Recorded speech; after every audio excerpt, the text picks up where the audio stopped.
seumur hidupku masuk dalam rencanamu Bapa. Pikiranku, kehendakku, ku serahkan padamu. Harapanku hanya di dalam-Mu. Ku kan teguh bersama-Mu Tuhan. Jadikanku bejana-Mu untuk memuliakan-Mu. Sendok semuanya bagi beri. Mengiringmu seumur hidupku masuk dalam rencana-Mu Bapa. Pikiranku, kehendakku, ku serahkan padamu. Harapanku hanya di dalam-Mu. Ku kan teguh bersama-Mu Tuhan. Jadikanku bejana-Mu untuk memuliakan-Mu. Mengiringmu seumur hidupku masuk dalam rencana-Mu Bapa. Pikiranku, kehendakku, ku serahkan padamu. Harapanku hanya di dalam-Mu. Ku kan teguh bersama-Mu Tuhan. Jadikanku bejana-Mu untuk memuliakan-Mu. Untuk memuliakan-Mu. Untuk memuliakan-Mu.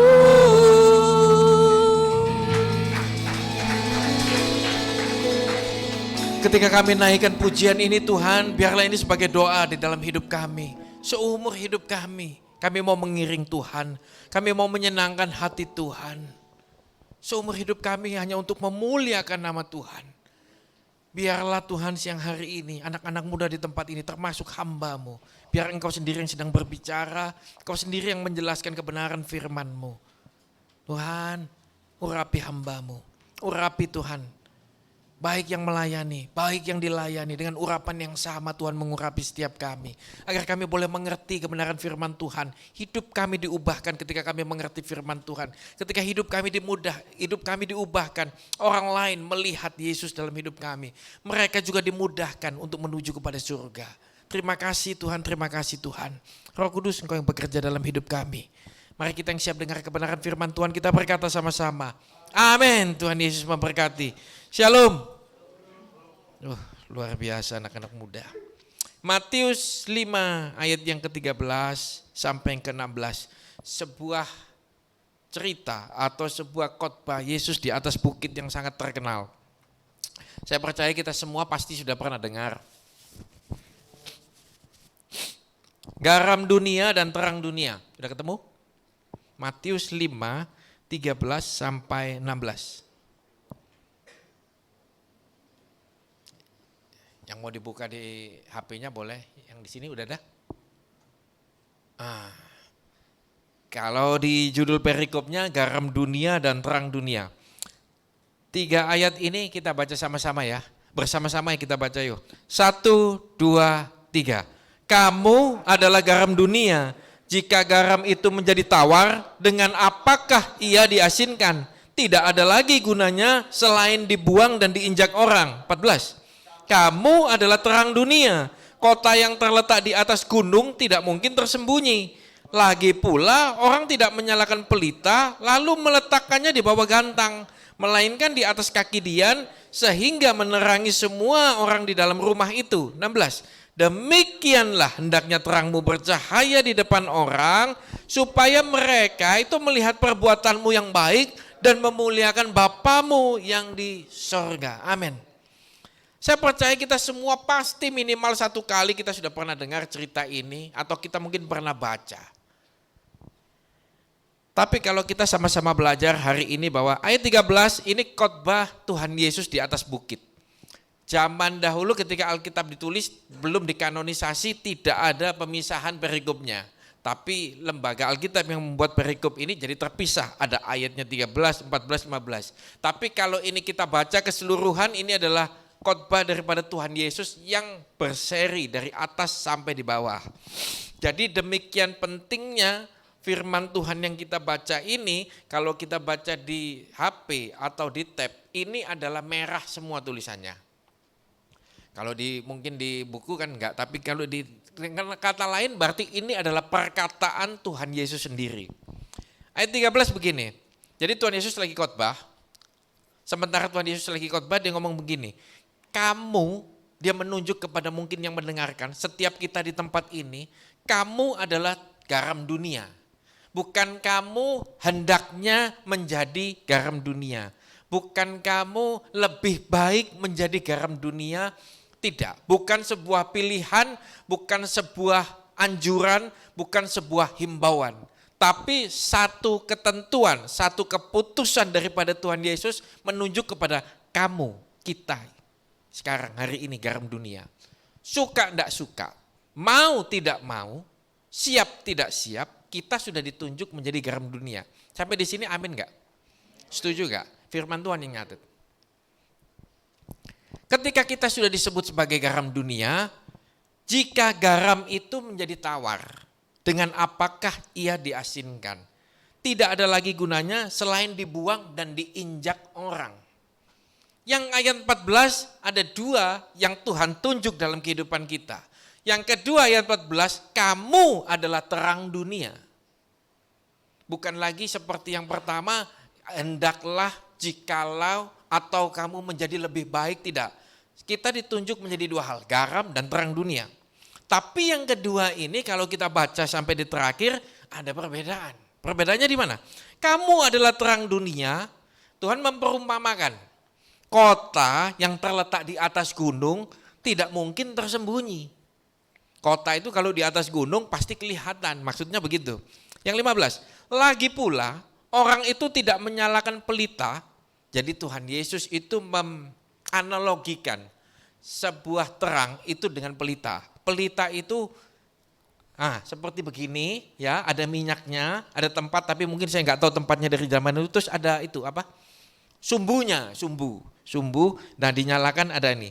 Nggak mungkin ini katanya ditaruh di bawah gantang. Di bawah gantang tuh di bawah ranjang, di bawah sesuatu yang ada tutupannya. Nggak mungkin. Melainkan di atas kaki dian. Kaki dian itu tahu nggak yang mana? Kaki dian itu kalau di gereja-gereja dulu ada gambarnya tiang, terus ada 7 kaki dian. Ya, pernah bisa bayangin? Nah, itulah kalau nanti lewat di Jalan Kusuma Bangsa ada sebuah gereja, lihat sebelah kanan kalau dari sini, kalau dari sini sebelah kiri, kalau dari arah Ngaglik sebelah kanan lihat ada gereja, ada kaki dian besar. Nah, kaki dian seperti itu. Jadi ini ditaruh di atas kaki dian. Supaya terangnya lilin kita, pelita kita itu bisa untuk seluruh ruangan. Kalau saya taruh di bawah gantang, ditutup di bawah ranjang atau di bawah meja, siapa yang tahu? Itu maksudnya Tuhan. Demikian hendaknya terangmu bercahaya di depan orang, supaya mereka melihat perbuatanmu yang baik. Dan ketika orang lain melihat, itu seperti kita memuliakan Bapamu yang di sorga. Ada 2 yang Tuhan tunjuk dalam hidup kita, garam, terang. Tapi ada 2 konsekuensi yang berbeda ketika kita membaca ayat ini. Ketika kita tidak menjadi garam, tidak ada pilihan lain. Kita akan dibuang, diinjak. Tapi kalau tidak menjadi pelita, kita baca tidak ada konsekuensinya. Satu hal ketika kita tidak menjadi terang, kita tidak memuliakan Bapa di surga. Sampai di sini setuju gak? Kalau kita baca. Berarti garam itu ditulis yang pertama, kamu menjadi garam, dengan konsekuensi yang demikian berat. Kamu udah asin, tidak ada cara lain, cuma dibuang langsung. Langsung diinjak-injak orang. Garam zaman dulu bukan seperti, zaman yang ditulis di Alkitab garam ini bukan seperti garam kita yang di dapur. Yang hari ini kita lihat kalau kita mau makan garam, kita tuang, ya garamnya berupa butiran-butiran, tapi kalau nanti baca di Google, garam dalam Alkitab gitu. Itu bentuknya berbeda. Bentuknya seperti batu. Ada yang modelnya lonjong seperti begini, tapi ada yang modelnya tidak beraturan, tapi berupa batu. Dan itu bisa dipakai berulang kali. Jadi hari ini masak, diambil, dicelupkan, berapa lama baru diangkat. Ini bisa disimpan lagi. Tapi kalau sudah tidak asin dipakai terus menerus, maka cuma dibuang. Diinjak-injak orang di jalan nanti, karena seperti batu biasa. Makanya perumpamaan ini ditulis seperti itu supaya kita sama-sama sekarang mudah mengerti. Paham sampai di sini? Nah, ayo kita belajar.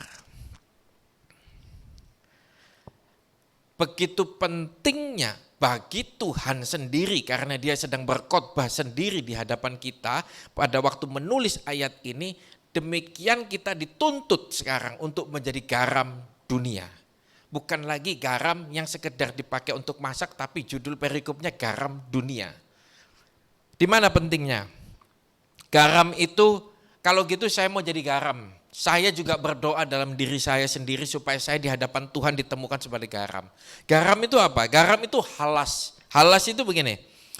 Ketika kita bersedia, kita dituntut menjadi garam, maka kita akan berusaha sekuat tenaga kita supaya kita itu bisa dirasakan oleh orang-orang di sekitar kita. Dan satu hal yang Tuhan tuntut, garam itu supaya mau berkorban. Itu artinya garam, halas tadi bahasa aslinya. Jadi yang pertama adalah garam, ketika kita hidup kita itu dituntut sebagai garam. Kita itu harus mau orang lain di sekitar kita itu bisa merasakan hidup kita. Merasakan itu bukan hanya dengan perkataan kita, tapi dengan perbuatan kita. Mungkin entah dengan waktu kita. Ketika kita melihat seseorang dalam hidup kita, terdekat kita mungkin. Mereka ada dalam sebuah kesulitan. Kita mungkin maaf, kita mungkin tidak punya uang. Tapi kita masih punya yang lain kok. Untuk sekedar supaya orang itu tahu bahwa ada kita sedang berempati, sedang bersimpati dengan dia. Berikan waktu kita. Mungkin dia cuma butuh teman ngobrol. Mungkin dia cuma butuh didoakan, mungkin dia cuma butuh bahwa ada orang yang saat itu masih peduli dengan dia. Hidup ini harus dibagi. Hidup ini bukan bicara tentang bagaimana kita hidup menjadi semakin, saya sudah sering ngomong di umum. Saya ngajar hidup ini harus dibagi. Dibagi itu supaya orang lain bisa merasakan hidupmu. Terlebih orang terdekat kita. Berapa banyak anak-anak yang ketika berjumpa dengan temannya, ketika berjumpa dengan komunitasnya asik banget. Bisa ngobrol, bisa segala macam, bahkan bisa memaafkan orang lain di dalam komunitasnya. Tapi ketika masuk dalam rumahnya, di dalam keluarga intinya, berapa banyak kita tidak jadi berkat. Dengan orang tua kita sendiri kita susah. Dengan saudara kita susah. Untuk bahkan mengampuni mereka. Sering saya dengar yang begini. Sering orang tua datang konseling, Pak tolong doakan anak saya. Saya bilang kenapa? Saya ngelihat anaknya baik-baik. Saya berjumpa dia di mall dengan komunitasnya, dengan saya ngelihat baik-baik, sepintas saya lihat baik-baik. Kalau di rumah Pak begini-begitu, saya bilang saya sampai kaget. Enggak percaya karena ngelihat tampilannya enggak seperti itu. Dengan saudara-saudaranya Pak begini-begitu. Hidup kita tidak jadi garam. Kita boleh berapa sering di gereja, kita boleh berapa sering melayani Tuhan, kita boleh seberapa hebat mungkin kita mendoakan orang, tapi ketika kita tidak menjadi garam, kita dibuang loh. kita diinjak loh. Nanti kita belajar arti dibuang itu apa. Yang Tuhan tuntut hari ini, semua kita tidak ada pilihan lagi. Bukan ngomong, oh saya enggak bisa Pak kalau jadi garam, saya maunya jadi terang aja. Enggak ada pilihan. Tidak ada opsi untuk hal ini. Tuhan tidak pernah memberikan ruang opsi, oh kamu milih, oh kamu yang jadi terang atau jadi garam. Enggak. Semua Tuhan tunjuk kamu adalah garam.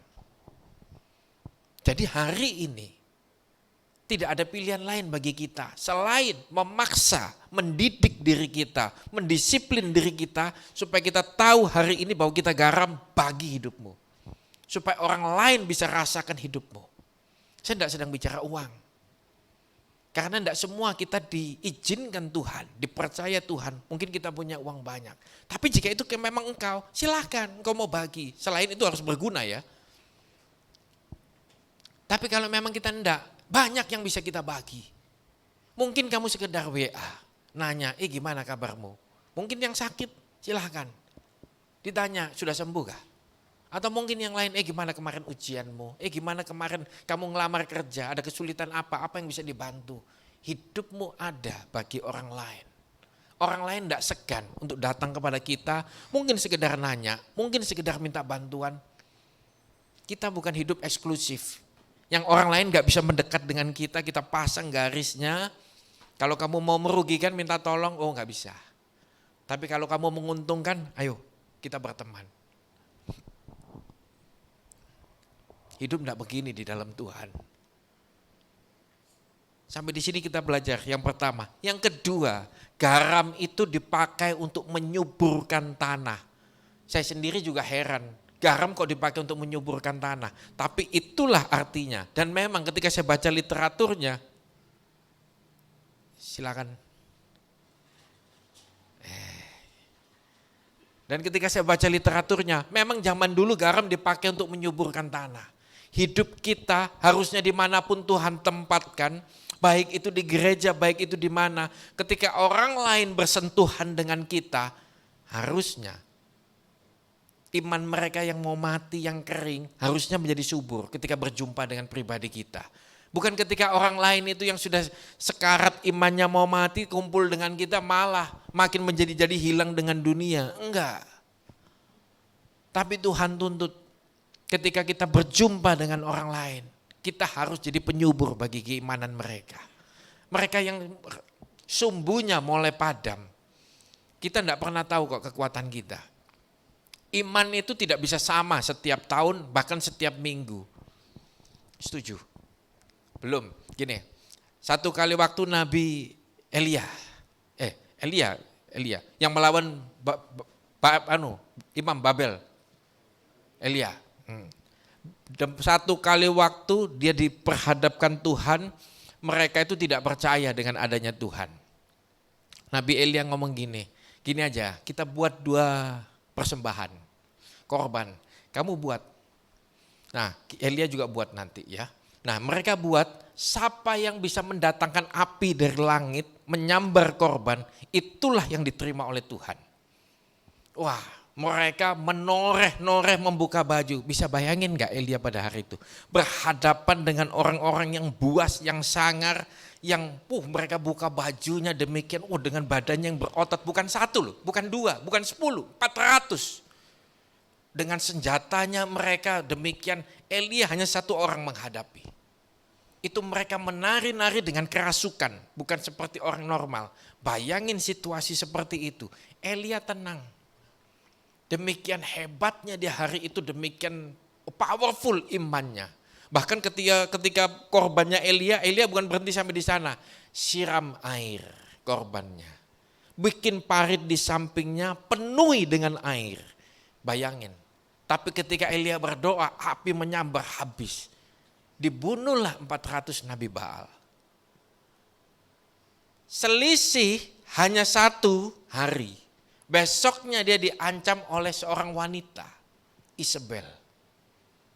Elia langsung ketakutan, dia meratapi, dia mengutuki hari kelahirannya, dia lari sampean. Iman kita tidak pernah sama setiap hari.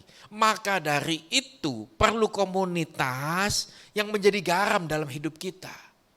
Hari ini bisa jadi mungkin kita yang imannya lagi lemah.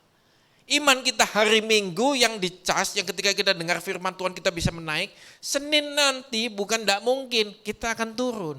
Atau mungkin Senin kita masih stabil di sini, mungkin Selasa kita bisa menurun.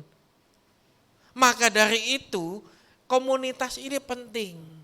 Satu sama lain saling menguatkan, saling menyuburkan. Bayangin ketika kita semua tiba-tiba nanti selesai pulang, udah urusan masing-masing. Ada satu orang yang mungkin depresi, kita tidak pernah tahu, terus kita biarkan. Sampai terjadi sesuatu, hari Minggu berikutnya kita baru tahu. Kita loh disalahin Tuhan nanti. Hidup gak boleh begitu. Anak-anak muda gak boleh begitu. Mumpung kau masih muda, tanggungan masih belum banyak, kesibukan belum terlalu heboh, maka mulai, berikan dirimu untuk orang lain. Supaya orang lain bisa nikmati. Yang ketiga, untuk mencegah kebusukan dan mengawetkan, itu gunanya garam. Jadi ketika engkau hidupmu dituntut menjadi garam, maka harusnya kita berdekatan dengan orang lain, kita berjumpa dengan orang lain itu imannya dikuatkan, bukan semakin turun. Tapi kita boleh menjadi berkat bagi mereka, semakin hari kita berjumpa dengan dia, maka orang lain imannya akan semakin serupa dengan Kristus. Kita boleh menjadi jalan keluar di dalam setiap kehidupan orang lain. Mungkin di tengah keterbatasan kita, ketidakmengertian kita. Waduh, kalau masalahmu yang ini bro, aku enggak pernah tahu bro, ini masalah ini berat. Gampang. Kita cari, kita berdoa. Kalau kita gak berdoa, kita gak ngerti. Gini aja bro, ada sih pester youthku. Gak apa-apa kamu tak ajak ketemu ya. Mungkin masalahmu ini mungkin bisa diselesaikan atau diberikan jalan keluar. Kita mungkin gak punya kemampuan untuk itu. Kita mungkin gak punya, tapi kita punya waktu nganterin dia, bawa ke pester youth. Kok ini ada yang mau konseling begini. Mungkin kok bisa bantu dia cari jalan keluar. Kita sudah sama loh, upah kita itu sama loh. Di hadapan Tuhan. Sekalipun mungkin kita cuma nganter. Kita gak ikut ngapa-ngapain, kita gak ikut ngasih jalan keluar, kita gak ikut doakan. Tapi kita nganter aja. Mau nanya aja ke orang lain, ke teman-teman kita. Upah kita sama loh di hadapan Tuhan. Kita sudah asin di hadapan Tuhan. Bagi orang lain kita sudah asin. Jadi ayo. Loh Pak, tapi saya malu Pak kalau nanya, gak terlalu kenal baik kok. Alkitab gak ngomong loh, kamu kenalan dulu ya, baru nanti kamu jadi garam. Enggak loh. Alkitab nuntut langsung Tuhan Yesus yang nuntut sendiri. Bayangin kalau kita ini terus harus kenalan dulu dengan jemaat-jemaat, nanti baru terus begitu mendoakan mereka. Gak. Lebih baik kita tahan malu, dianggap apa ya, orang apa sok kenal. Gak apa-apa, yang penting kita dalam koridor yang positif. Bukan tiba-tiba terus gak ada ngapa-ngapain, WA yang sok kenal yang gimana-gimana, enggak. Tapi kita tahu, orang tahu kok, kita tulus apa enggak orang bisa rasakan kok. Ketika kita berniat baik apa enggak orang bisa rasakan kok.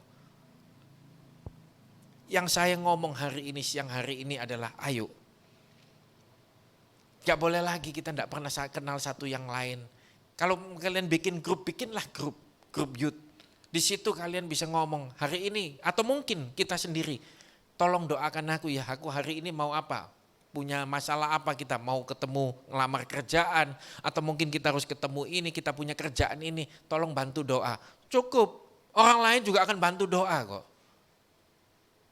Jadi kita juga enggak nunggu lagi harus ditanya orang. Nah di sini inilah kita itu sedang dicelupin di dalam satu makanan yang kita enggak pernah tahu. Di situ ada bermacam-macam. Tapi ketika kita sebagai garam dimasukin, asin makanan ini.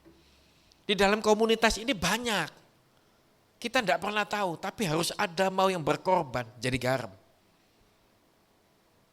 Baru semua kita bisa merasakan. Jangan pernah egois dalam hidup. Yang penting kerjaan saya beres. Yang penting hidup saya baik-baik saja. Mungkin di dalam kehidupan berkomunitas seperti ini ada 1-2 anak yang susah untuk didekati, susah untuk diajak ngomong. Jangan ditinggal. Berusahalah untuk mendekati mereka. Kalau belum, doakan. Bawa 1 nama ini, doakan dalam hidupmu setiap hari. Mungkin kita nggak bisa menyentuh dia langsung, tapi kita doakan. Di situ kita sedang dituntut Tuhan jadi garam. Siapa tahu satu kali waktu kita yang perlu didoakan, bukan tidak nutup kemungkinan. Sama-sama ya kita belajar jadi garam ya hari ini ya.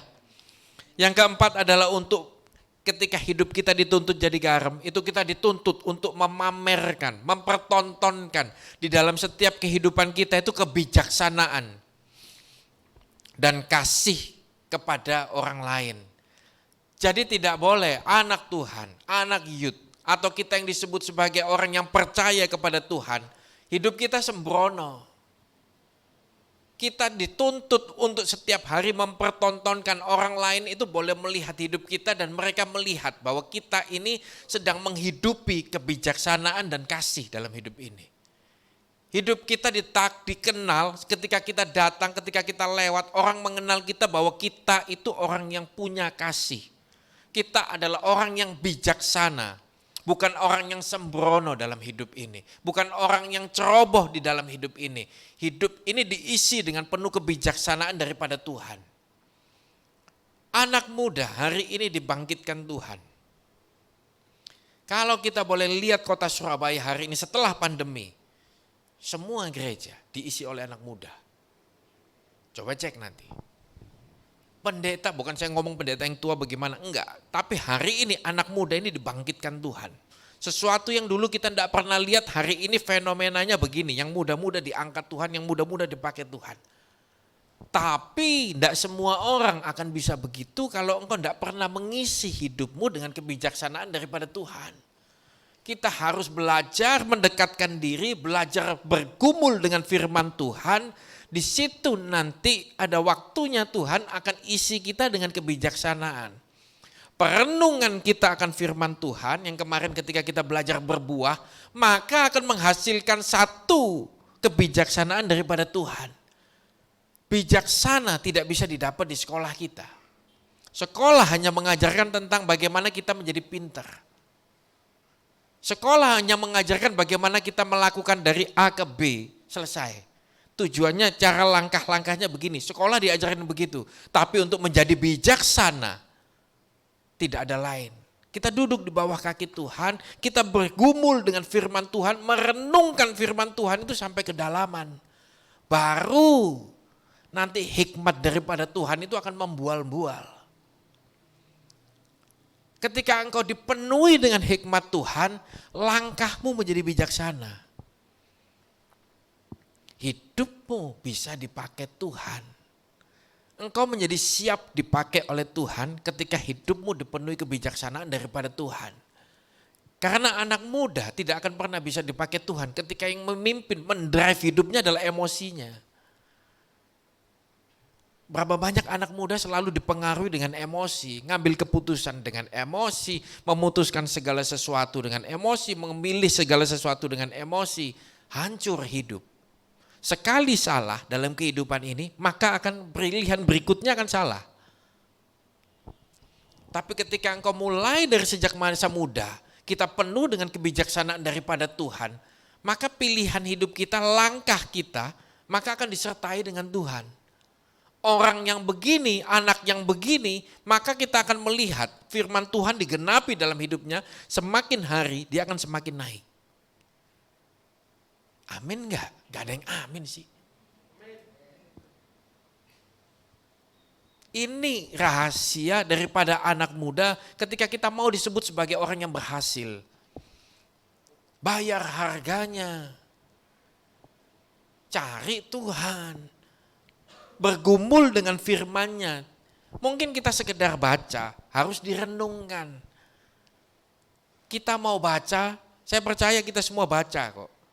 Terlepas daripada yang baca satu pasal atau satu ayat, hanya sekedar satu ayat atau mungkin setengah ayat, masa kita tidak baca firman Tuhan? Pasti baca.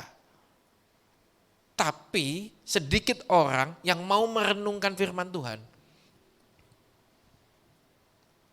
Merenungkan itu gini loh, sampai ketika kita yang kemarin nih kita belajar satu ayat aja, gak usah direnungkan satu pasal, gak mungkin, kita gak mampu untuk merenungkan satu pasal.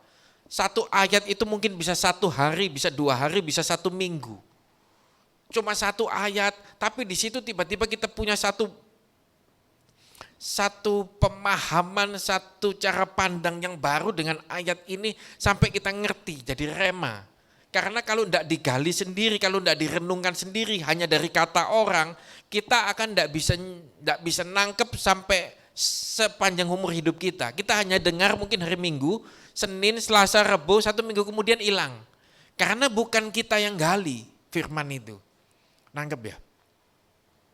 Tapi kalau kita sendiri yang merenungkan, kita sendiri yang menggali sampai kedalaman firman, seumur hidup kita akan nancep firman itu. Karena kita sendiri yang menggali. Tapi ketika kita diajar oleh orang lain, tidak ada salahnya, baik. Mungkin pada saat itu Tuhan izinkan kita sedang diajar oleh orang lain. Tapi kebanyakan gak mungkin bertahan lama dalam hidup kita pengertian firman itu. Mungkin kita cuma dengar, mungkin kita cuma bisa tangkap sepotong. Atau mungkin bisa 50% udah hebat. Tapi kalau kita menggali sendiri kedalaman firman Tuhan, maka sepanjang umur hidup kita, firman itu akan hidup. Firman itu bukan hanya sekedar menjadi tulisan, tapi dia akan hidup. Firman itu ketika engkau butuh firman itu, dia tiba-tiba muncul. Seperti file yang akan keluar. Hari ini kamu butuh apa? Kalau engkau merenungkan firman itu, saya sedang tidak ngalami ini kok. Tidak apa-apa, kita renungkan. Tiba-tiba nanti kita butuh, dia akan file itu akan keluar. Dan di situ tiba-tiba kita berjalan hari lepas hari, kita menjadi kuat. Kita menjadi bijaksana. Karena yang begini, saya sudah pernah merenungkan, Tuhan ngomongnya begini. Disitulah pilihan kita ketika kita menjadi bijaksana, pilihan kita tidak salah jalan. Ketika pilihan kita benar, hidup kita benar. Ketika hidup kita benar, tinggal tunggu waktu untuk diangkat Tuhan, untuk diberkati. Tapi ketika pilihanmu sudah salah, tapi engkau berdoa, berkati aku Tuhan. Tuhannya bingung. Jalanmu sudah keliru, pilihanmu keliru, memilih berikutnya akan semakin salah. Tapi kita berdoa, berkati aku Tuhan. Sampai di sini, engkau sedang berbeda arah dengan Tuhanmu. Tapi engkau paksa, dia ikut kita. Tapi ketika kita memilih, merenungkan, kita dipenuhi dengan hikmat, dengan kebijaksanaan. Kita tahu jalan untuk kemana yang mau Tuhan mau. Ketika kita berjalan, enggak usah berdoa. Bukan enggak usah berdoa terus tiba-tiba kita enggak meminta sama Tuhan. Maksudnya begini, tinggal tunggu waktu sampai kamu di satu titik, di waktunya Tuhan, di kairosnya Tuhan. Engkau akan diangkat naik. Seakan-akan sekalipun ketika engkau melewati yang pertama, Yusuf itu masuk penjara. Yusuf itu di dalam liang tutupan itu lebih daripada penjara. Di bawah ditutup, tidak pernah dibuka lagi, sekalipun hanya dikasih makan. Itu liang tutupan Yusuf. Secara penglihatan, secara kenyataan Yusuf hidupnya semakin hancur. Tinggal tunggu waktu sampai Tuhan angkat. Ketika Yusuf memilih jalan yang benar, ketika dia sakit hati dengan juru minuman, tidak pernah Yusuf akan diangkat. Tapi ketika dia meresponi kebenaran firman Tuhan, sekalipun diperlakukan orang demikian, yang bagi secara manusia kita berhak untuk sakit hati, tapi ketika kita memilih untuk tidak sakit hati karena kebijaksanaan hikmat daripada Tuhan, maka nunggu waktu kita sampai diberkati. Jalannya udah pasti ketemu berkat, jalannya udah pasti ketemu ditinggikan Tuhan. Tinggal nunggu nyampe-nya aja. Bayangin ketika kita ke sini, udah salah tapi kita mintanya di situ, berkatnya di situ. Kita berdoa, kita berusaha setengah mati dengan sekuat tenaga di sini, gak pernah ketemu. Sampai di sini mulai paham. Pentingnya hidup mulai sejak dari masa muda. Penuhi pikiranmu, penuhi hidupmu dengan hikmat, dengan kebijaksanaan, supaya ke depan, masa depanmu masih panjang. Di dalam nanti ketika engkau melangkah dalam kehidupan nanti yang hidup yang sesungguhnya, engkau udah punya bekal. Karena orang tua kita terbatas. Tidak mungkin kita semua bisa dibekali. Puji Tuhan kalau yang bisa dibekali. Dibekali dengan modal, dibekali dengan apapun. Puji Tuhan. Atau bisa dituntun terus nanti sampai kita sudah di atas. Orang tua kita masih ada, masih menuntun kita. Puji Tuhan. Tapi satu kali waktu hidupmu akan dilepas sendiri. Siap enggak siap? Orang tua kita terbatas. Ada waktunya nanti kita akan berjalan sendiri. Ada waktunya, yang paling gampang aja. Mungkin sekarang kita masih bingung masalah kerjaan. Untuk pilih pasangan hidup, orang tuamu juga nggak bisa ngapa-ngapain. Maksudnya nggak bisa ngapa-ngapain, dia cuma mungkin melihat yang ini baik, yang ini tidak baik, yang ini begini. Tapi yang milih kita sendiri loh. Coba tanya yang sudah menikah.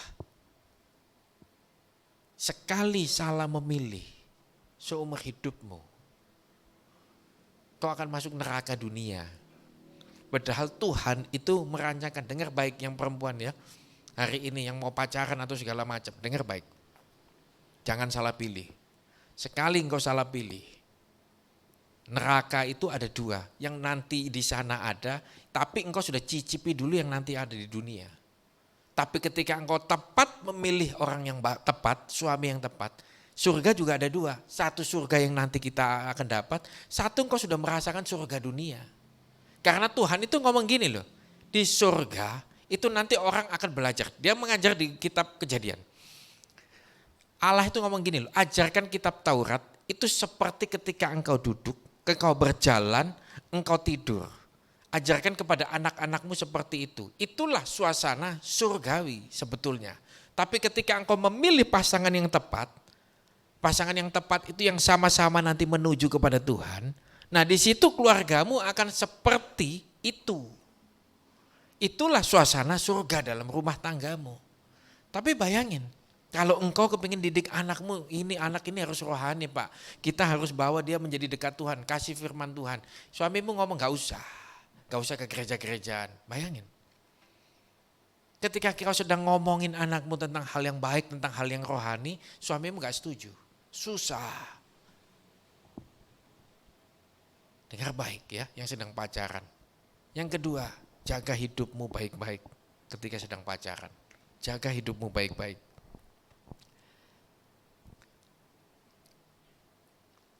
Jadi setelah kita belajar 4 tadi, yang harus dibangun dalam hidup kita untuk menjadi garam adalah di dalam hati kita. Bukan yang di luar kita. Kepintaran kita sekolah, karisma kita, atau mungkin kefasihan lidah kita boleh dibangun. Harus untuk mendukung. Tapi yang terutama yang harus dibangun, hidup ini harus dibagi untuk orang lain. Satu kesadaran bahwa orang lain itu menikmati kita bukan hanya sekedar dari perkataan kita, tapi menikmati kita ketika hidup kita dibagi untuk orang lain. Ya. Tuhan ngomong ketika garam itu menjadi tawar, dengan apakah ia diasinkan. Tawar itu begini, tawar itu moraino. Moraino itu gini loh.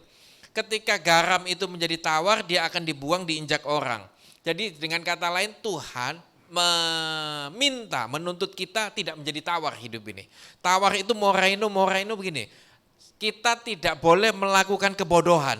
Kebodohan itu yang dimaksud adalah seperti di Lukas 11 ayat 40. Hai orang-orang bodoh, bukankah dia yang menjadikan bagian luar, dia juga yang menjadikan bagian dalam. Akan tetapi berikanlah isinya sebagai sedekah dan sesungguhnya semuanya akan menjadi bersih bagimu. Jadi ini tentang kata yang bodoh yang sama, moraino yang sama yang dikatakan dengan tawar adalah ketika Tuhan Yesus itu ngajar kepada orang-orang Farisi. Orang-orang Farisi, Lukas 11 ayat 39, 40, 41, kamu membersihkan bagian luar cawan dan pinggan, bagian dalammu penuh rampasan dan kejahatan. Dengan kata lain kita tidak boleh tawar adalah ketika hidup kita yang di luar kita penuhi dengan aksesoris yang bagus, tapi di dalamnya hidup kita seperti pinggannya orang Farisi, penuh rampasan dan kejahatan. Maka ketika hidup kita yang seperti itu, kita itu disebut tawar, disebut bodoh. Kadang kita tidak sadar, kita sedang buat itu. Kita sedang bangun image kita, citra kita di hadapan orang lain dengan kepintaran kita, dengan karisma kita, dengan kefasihan lidah kita. Supaya orang itu datang kepada kita karena ngelihat karisma kita. Tapi sesungguhnya hidup kita tidak pernah dibagi kepada orang lain. Orang hanya tahu perkataan kita, tapi mereka tidak pernah tahu rasa daripada hidup kita. Yang dituntut Tuhan, kalau kemarin kita belajar tentang peri, itu adalah bagaimana kita berbuah. Paham ya? Berbuah itu yang dituntut gini loh. Yang dirasakan oleh Tuhan itu buah ara yang sampai dikutukin. Itu karena Tuhan tidak pernah merasakan buahnya. Hidup ini tidak pernah dirasakan buahnya. Cuma orang ketika moraino kita tawar, kita cuma bagus di bagian luar kita pasangi aksesoris hidup kita yang di luar, tapi dalamnya kotor, penuh kejahatan, penuh rampasan. Ini yang Tuhan ngomong, jangan tawar hidupmu, jangan urusi luarnya aja. Dalamnya yang Tuhan sedang mau supaya dalamnya ini yang dibagi. Ketika dalam hidupmu yang sedang dibagi, maka engkau didapati Tuhan asin, tidak tawar. Yang kedua, kita melakukan kekejian di hadapan Tuhan. Kekejian itu begini loh, ketika firman Tuhan itu sampai kepada kita hari ini, hidup kita tidak didapati melakukan, itu kekejian di hadapan Tuhan. Jadi hari ini, apapun yang sedang engkau terima dalam hidupmu, apapun yang sedang engkau baca tadi pagi di dalam hidupmu firman Tuhan, atau mungkin nanti malam atau kapanpun kau sedang baca firman Tuhan, mulai paksa dirimu, mulai tuntut dirimu untuk lakukan firman yang kau baca. Mungkin gak bisa semua, tapi mulai. Jangan hanya sekedar dibaca, selesai. Enggak. Dan itu harus dipaksa. Gak mungkin kita terus dengan tiba-tiba rela hati kita, dengan tiba-tiba sukacita, oh aku mau melakukan firman. Gak mungkin. Setiap kita, bahkan saya pun harus paksa diri saya untuk melakukan firman Tuhan. Karena sering kali kecenderungannya daging itu menolak. Daging itu kepingin jalan sendiri, firman kepingin jalan sendiri. Kalau kita nuruti dengan sukacita, oh puji Tuhan hari ini saya mau melakukan firman. Gak ada. Hari ini ketika untuk menyampaikan firman Tuhan pun harus paksa diri kita nyari firman supaya memberikan yang terbaik. Kalau nuruti tidur lebih baik enak tidur. Nuruti sibuk, yuk kita sibuk banget. Kalau hari ini nurutin lebih baik pulang, enak. Tapi enggak, inilah kita sedang melakukan kebenaran dalam hidup kita harus dipaksa. Harus dipaksa. Kalau kamu tidak berani paksa dagingmu, satu kali dia yang akan menuntun kau kepada neraka. Hari ini mumpung dia belum besar, paksa. Mumpung dagingmu itu masih bisa ditundukkan, tundukkan. Karena ketika diikuti terus, dia akan dipuja terus dagingmu. Kau akan dituntun satu kali waktu, kau sadar sudah terlambat. Kakimu sudah masuk satu ke dalam jurang neraka. Yang kedua, kalau engkau tidak asin, engkau menjadi tawar, maka engkau akan dibuang. Dibuang itu balo namanya. Balo itu aslinya gini loh. Engkau akan dibuang seumur hidupmu tanpa diperdulikan. Itu artinya balo. Yang kedua, yang lebih mengerikan adalah ketika engkau dibuang tidak menjadi asin, maka engkau seumur hidupmu tidak akan pernah menghasilkan sesuatu buah. Firman ini hari ini sampai kepada kita. Mungkin firman ini ayat Matius 5:13 sering kali kalian dengar. Sering kali kalian baca. Tapi mungkin hari ini pengertian yang begini baru nyampe kepada kita, termasuk saya. Maka hari ini juga putuskan kita, jangan sampai kita dibuang. Ketika kita dibuang, tidak akan pernah lagi menghasilkan dan tidak akan pernah lagi Tuhan noleh pun tidak. Jangan sampai yang ini terjadi kepada kita. Demikian hendaknya, ayat 15. Lagi pula orang tidak menyalakan pelita lalu meletakkannya di bawah gantang, melainkan di atas kaki dian sehingga menerangi semua orang di dalam rumah itu. Terang itu artinya pos itu PHOS, artinya kebenaran yang Tuhan tuntut, yang Tuhan minta. Hari ini kamu adalah terang dunia, itu kita itu dituntut untuk hidup kita itu mempertontonkan kebenaran demi kebenaran. Ketika kita datang, ketika kita masuk dalam satu komunitas, orang tahu bahwa ini adalah orang benar. Jangan sampai ketika kita datang di dalam komunitas kita, orang tahu bahwa yang ini nih kalau datang nimbulin masalah. Orang baik-baik bisa berantem gara-gara dia. Enggak seperti itu. Tapi ketika kita datang, orang tahu orang ini benar. Ketika kita punya masalah, kita bisa datang kepada dia, kita bisa bertanya apapun kepada dia, karena dia punya hikmat daripada Tuhan. Apa yang dia katakan kepada kita, itu memberikan solusi. Orang harus kenal kita seperti itu. Yang kedua, kita akan penuh dengan pengetahuan akan firman Tuhan. Itu namanya pos terang. Jadi orang yang penuh dengan pengetahuan firman Tuhan, maka tidak usah dibuat-buat. Tidak usah engkau penuhi dengan aksesoris di hidupmu, maka engkau akan bercahaya. Gantang itu, kalau pelita itu mau disimpan di bawah, itu tetap nyala. Apalagi ditaruh di atas. Hidupmu ketika penuh dengan firman Tuhan, tidak usah lagi engkau kita mau buat sesuatu supaya orang notice dengan kita, nggak perlu. Otomatis hidup ini bercahaya. Orang akan stunning itu gini, dalam satu ruangan ketika kita akan ngelihat satu orang, itu stunning. Jadi kita akan ada sesuatu yang berbeda dalam hidupnya. Yang ini siapa? Itu begitu. Nah, anak Tuhan yang Tuhan tuntut harus begini. Masalahnya sekarang, kenapa Tuhan Yesus itu nuntut kita jadi garam dulu, baru nuntut yang kedua ayat 14 jadi terang. Kok enggak nuntut jadi terang dulu, penuh dengan firman dulu, baru kita bisa jadi garam. Hidupmu tidak akan terangmu tidak akan muncul kalau hidupmu belum bisa dinikmati orang. Ini yang Tuhan mau. Pertama kali Tuhan tuntut kita jadi garam dulu. Hidup kita dibagi dengan orang, dinikmati orang, dirasakan orang, berkorban untuk orang lain. Dan ketika hidup kita dipenuhi dengan firman, maka otomatis gak usah diapa-apain, hidup kita menjadi terang. Tapi ketika kita penuhi semua segala macam dengan aksesoris, kita penuh hidup kita menjadi rohani seakan-akan. Tapi hidupmu tidak pernah bisa dirasakan orang lain, tidak pernah berkorban untuk orang lain. Kok tidak mungkin jadi terang.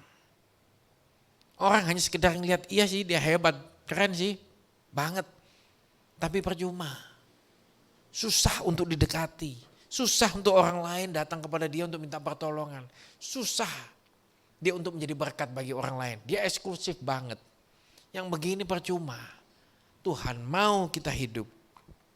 Yang kedua adalah, yang ketiga adalah ketika terang pos itu artinya gini lah.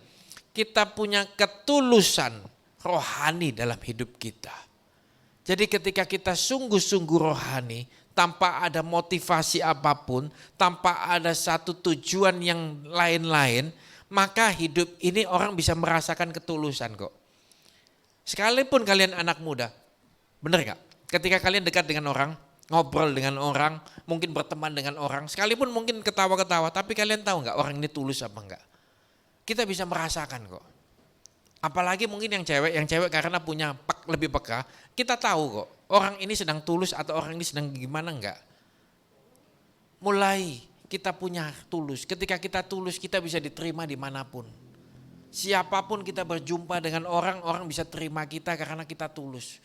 Kita tidak sedang memanfaatkan hidupnya orang, kita tidak sedang mengambil keuntungan dari hidupnya orang. Kalau kita ada ya kita tulus, kita sedang bantu orang, kita sedang tulus. Orang akan diberkati kok melalui hidup kita. Ya. Yang kedua adalah ketika kita bercahaya, kita terang, maka kita akan mempermuliakan. Mempermuliakan Tuhan itu artinya dokatsu. Dokatsu itu begini, membuat nilai keberadaan bukan seseorang, tapi orang tersebut keberadaan yang kita permuliakan itu menjadi nyata dan diakui. Jadi ketika terang kita bercahaya, maka orang lain itu akan melihat Yesus, akan melihat Bapa di surga, itu menjadi nyata dalam hidup kita. Bukan hanya dari kata-kata kita, tapi ketika mereka berjumpa dengan kita, mereka akan tahu orang ini disertai dengan Tuhan. Di dalam kehidupan dia ada Tuhan. Orang melihat kita, mereka akan datang kepada Tuhan dengan mudah. Kita gak bisa minta orang lain untuk baca Alkitab kita. Bayangin orang di luar, Pak mau baca Alkitab saya, ini ada Yesus loh. Yesus itu kebenaran, jalan dan hidup. Orang gak bisa datang kepada Bapa kalau gak ketemu Tuhan. Mau mereka baca di jalan? Gak mau. Apa yang harus kita buat supaya mereka kenal Yesus? Representasikan hidup kita sampai mereka melihat Yesus dalam hidup kita. Nyata. Bukan bayang-bayang, bukan samar. Nyata. Perbuat apa yang Yesus perbuat. Lakukan apa yang Yesus lakukan. Maka mereka melihat Yesus. Mereka akan penasaran, mereka akan ingin tahu siapa yang di dalam kita. Terakhir,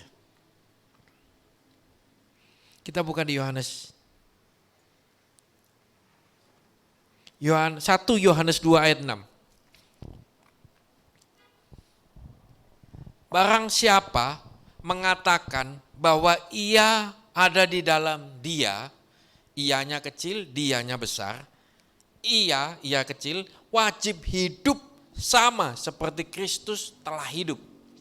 Kalau kita ini ngomong bahwa kita ini ada di dalam Tuhan, anak-anak Tuhan, maka kita tidak sekedar bisa ngomong tok. Kita nggak sekedar cuma bisa berkata demikian. Tapi kita wajib hidup sama seperti Kristus telah hidup. Bagaimana Kristus hidup? Itu banyak halnya nanti dibaca. Tapi satu hal kita baca di Mazmur 34 ayat 8. Ayat ini terkenal banget. Kita suka nyanyi. Kecaplah dan lihatlah betapa baiknya Tuhan itu. Berbahagialah orang yang berlindung padanya. Alkitab, Mazmur, pemazmur tidak menulis lihatlah baru dikecap. Tapi dia menuliskan kecaplah dan lihatlah. Setuju gak kalau ayat ini bicara tentang garam dan terang dunia? Kita harus dikecap orang dulu, dirasakan orang dulu, baru orang tersebut melihat betapa baiknya Tuhan dalam kehidupan orang ini.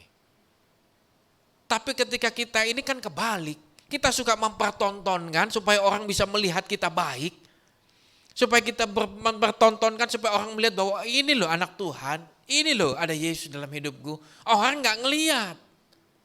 Karena memang engkau tidak akan bisa dilihat terangmu kalau engkau belum menjadi garam. Engkau tidak dikecap orang, engkau tidak dirasakan orang, maka orang gak bisa ngelihat ada Yesus, ada Tuhan yang baik dalam hidupmu. Kalau kita itu ngaku anak Tuhan, kita dituntut kamu garam, kamu terang dunia, Yesus sendiri yang ngomong. 1 Yohanes 2 ayat 6 ngomong, kalau kamu ngaku, maka kamu harus wajib hidup seperti Kristus hidup. Kristus hidup itu seperti apa? Ini ayat penjabaran paling gampang. Kecaplah dan lihatlah. Orang lain harus mengecap kita, merasakan kita dulu. Garam itu enggak bisa dilihat. Oh ini garam, ini asin, yang ini enggak ya. Enggak bisa. Caranya bagaimana? Kita harus merasakan, mengecap yang asin ini lebih asin, yang ini enggak, ini sudah tawar, ini harus dibuang. Jalan satu-satunya kita harus mengecap. Kalau melihat enggak mungkin. Setelah kita kecap, baru melihat. Melihat itu baru kita tahu ada Tuhan. Sama dalam hidup ini. Kalau kamu enggak mau hidupmu dikecap orang, hidupmu enggak mau dibagi, dirasakan dengan orang, tapi kita tutupi hidup kita dengan sesuatu yang glamor, yang aksesorisnya penuh rohani, percuma. Mereka enggak ngelihat Yesus dalam hidup kita. Mereka enggak ngelihat betapa baiknya Tuhan. Tapi kalau hidupmu sudah dikecap orang, maka otomatis terangmu akan muncul. Orang akan melihat Yesus dalam hidupmu. Amin. Belajar.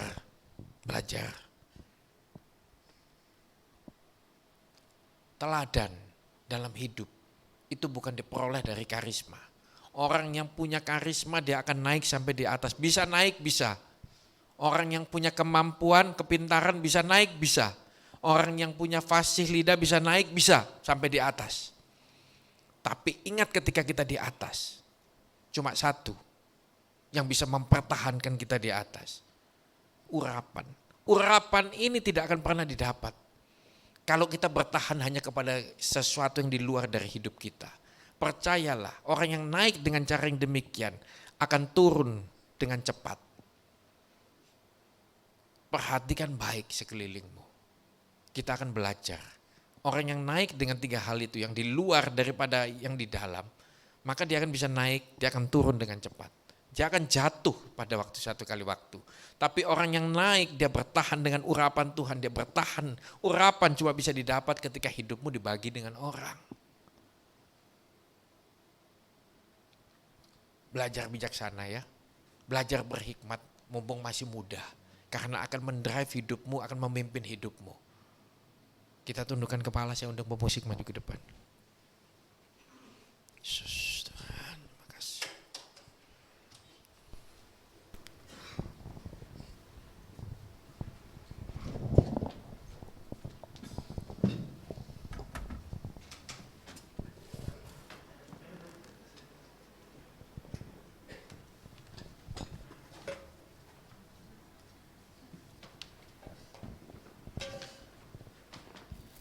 Terima kasih Tuhan, terima kasih. Sungguh suatu keberuntungan bagi kami ketika kami masih boleh mendengar kebenaran firman Tuhan. Kami masih boleh diajar kebenaran firman Tuhan. Kami masih boleh Tuhan mengerti kebenaran firman Tuhan. Karena inilah yang akan menuntun setiap hidup kami. Ampuni kami kalau kami belum jadi garam, belum jadi terang. Tapi kami percaya Tuhan, bersama dengan Tuhan. Tuhan yang akan memberikan kami kemampuan, kekuatan untuk hidup kami ini dikecap orang. Hidup kami dilihat orang. Sampai orang lain itu melihat bahwa Tuhan itu baik dalam hidup kami. Bawa anak-anak muda ini Tuhan untuk menjadi garam dan terang.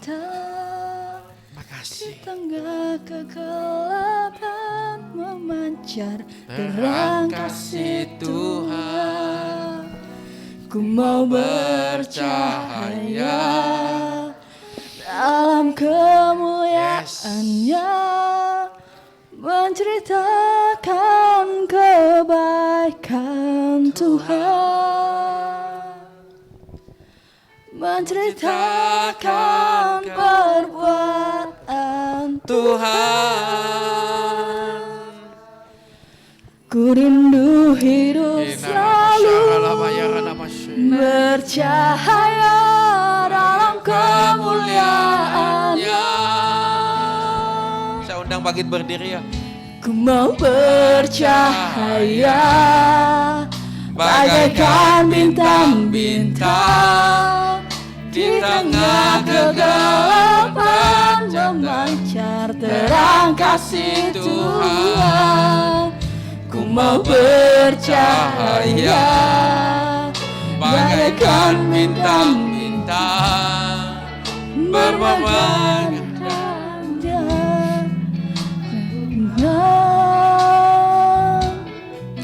menceritakan perbuatan Tuhan. Ku rindu hidup selalu bercahaya dalam kemuliaan-Nya. Ku rindu hidup selalu bercahaya dalam kemuliaan-Nya. Ku rindu hidup selalu bercahaya dalam Bapa di dalam surga, terima kasih Tuhan. Firman-Mu selesai disampaikan, kiranya Roh Tuhan tetap bekerja dan melalui kehidupan kami Tuhan, dalam kehidupan anak-anak Tuhan di tempat ini. Siapapun kami di tempat ini, baik yang ada di tempat ini maupun yang sedang menyaksikan lewat online Tuhan. Kami percaya Roh Kudus sanggup menjamah, Roh Kudus sanggup mengubahkan hidup kami. Ajar kami sejak dari masa muda kami menjadi garam dunia. Hidup kami dikecap orang, hidup kami dirasakan orang. Sampai waktunya kelak kami tahu bahwa hidup kami sedang bercahaya, sedang memuliakan nama Tuhan. Orang lain di sekitar kami dimenangkan, orang lain di sekitar kami melihat Yesus, orang lain di sekitar kami merasakan betapa baiknya Tuhan itu. Hamba-Mu berdoa di dalam nama Yesus. Kekuatan Tuhan menyertai engkau, perkenanan Tuhan ada dalam hidupmu. Dimanapun Tuhan tempatkan hidupmu, maka orang lain melihat engkau adalah terang-terang yang Tuhan bawa. Engkau adalah garam-garam yang Tuhan utus dalam kehidupan mereka. Di dalam nama Yesus. Amin.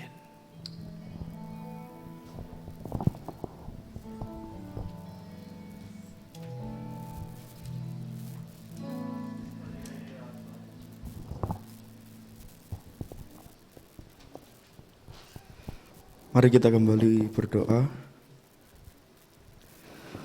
Bapa di dalam surga, kami bersyukur pada kesempatan yang indah ini Tuhan, ketika kami merenungkan bahwa kebaikan demi kebaikan telah Engkau berikan dalam setiap kehidupan kami.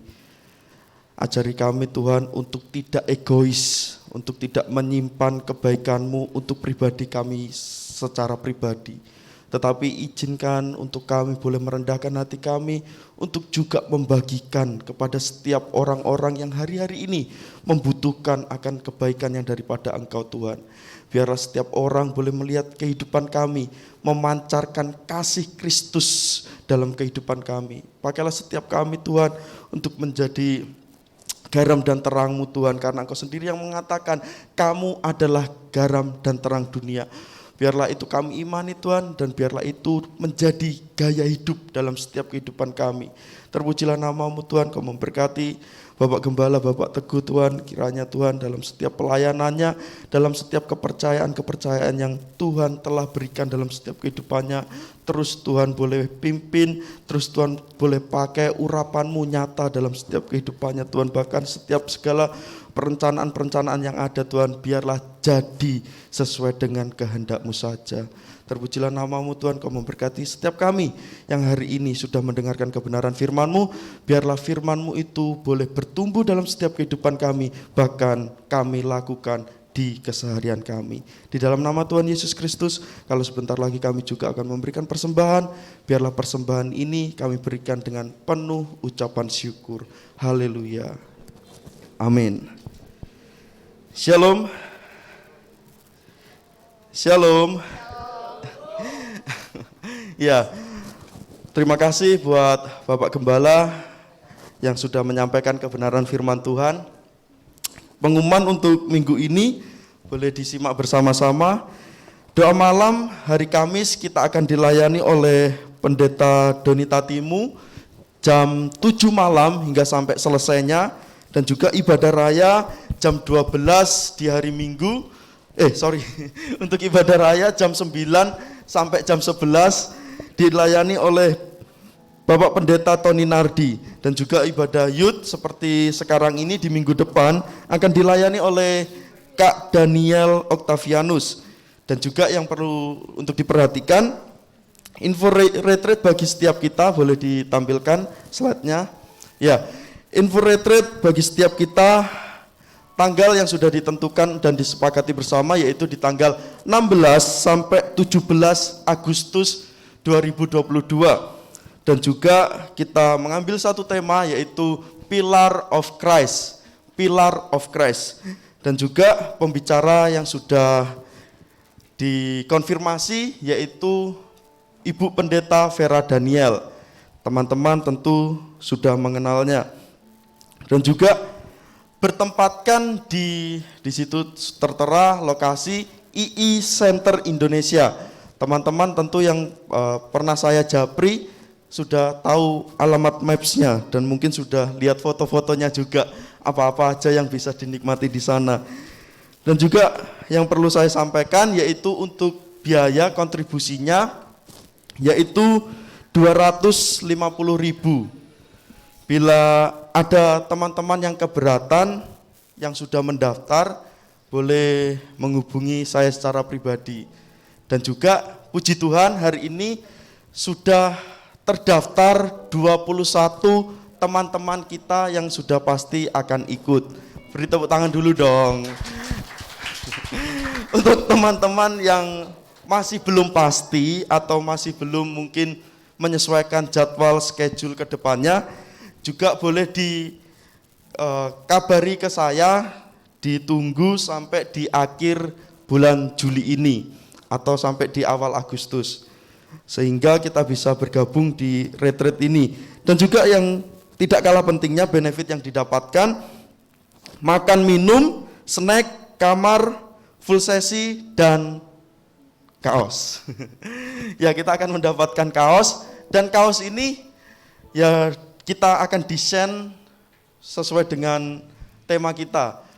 Maka dari itu, setelah ibadah ini saya akan minta waktu sebentar untuk yang sudah pasti ikut untuk mendata ukuran kaos gitu ya. Terima kasih, Tuhan Yesus memberkati. Puji nama Tuhan, kita akan akhiri ibadah kita. Saya undang semua bangkit berdiri.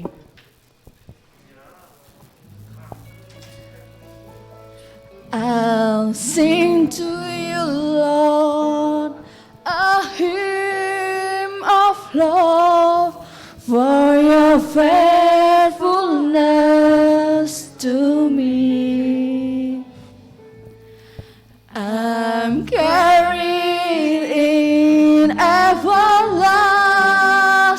arms. You'll never let me go. Through it all, I'll sing to you, Lord, a hymn of love for your faithfulness to me. I'm carried in everlasting arms. You'll never let me go. I sing to you, Lord, a hymn of love for your faithfulness to me. I'm carried in everlasting arms. You'll never let me go. You'll never let me go. You'll never let me go. Through it all. Beri kemuliaan buat Allah kita. Kami bersyukur Tuhan sebab kasih-Mu sudah Kau nyatakan sekali lagi dalam kehidupan kami. Tuhan, Kau sudah memberikan kami waktu yang luar biasa untuk kami boleh bersekutu dengan-Mu Tuhan. Kami sudah naikkan pujian penyembahan, kami sudah diberkati oleh kebenaran firman-Mu. Biarlah seluruh dari ibadah ini Tuhan boleh berkenan di hadapan-Mu. Bahkan kami boleh semakin hari, boleh semakin didewasakan. Untuk kehidupan kami Kau temui semakin hari, kami boleh diserupakan dengan-Mu Tuhan. Terima kasih Tuhan, berkati setiap anak-anak-Mu Tuhan yang pada siang hari ini boleh hadir. Mereka meluangkan waktu untuk mencari wajah-Mu. Setiap mereka yang memberikan waktunya untuk melayani pekerjaan Tuhan di siang hari ini, biar Tuhan yang menilik setiap hati kami Tuhan. Terima kasih Tuhan. Kalau sebentar setiap kami juga akan pulang, kami mau angkat tangan kami Kami mau terima berkat dari Allah Bapa, Putra dan Roh Kudus yang memberkati kami dengan kasih karunia, damai sejahtera, penyertaan Roh Kudus yang senantiasa ada dalam setiap apapun yang kami lakukan, kerjakan. Baik itu studi sekolah kami Tuhan, usaha pekerjaan kami, juga keluarga rumah tangga kami, bahkan pelayanan kami mengiring Tuhan. Tuhan Yesus sendiri yang menjadikan semuanya berhasil. Di dalam nama Yesus kami berdoa, sama-sama katakan amin. Tuhan Yesus memberkati.